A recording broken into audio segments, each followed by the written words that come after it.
At guys, meron pa mga nakakilala sa akin.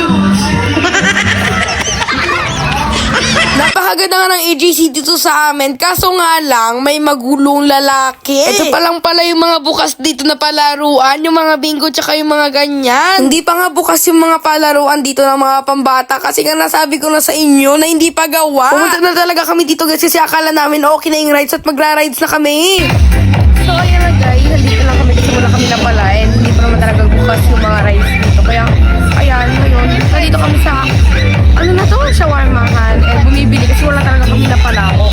Pumunta lang kami dito para kumain. Hindi sana nagluto na lang kami sa bahay. Eto naman yung kapatid ko.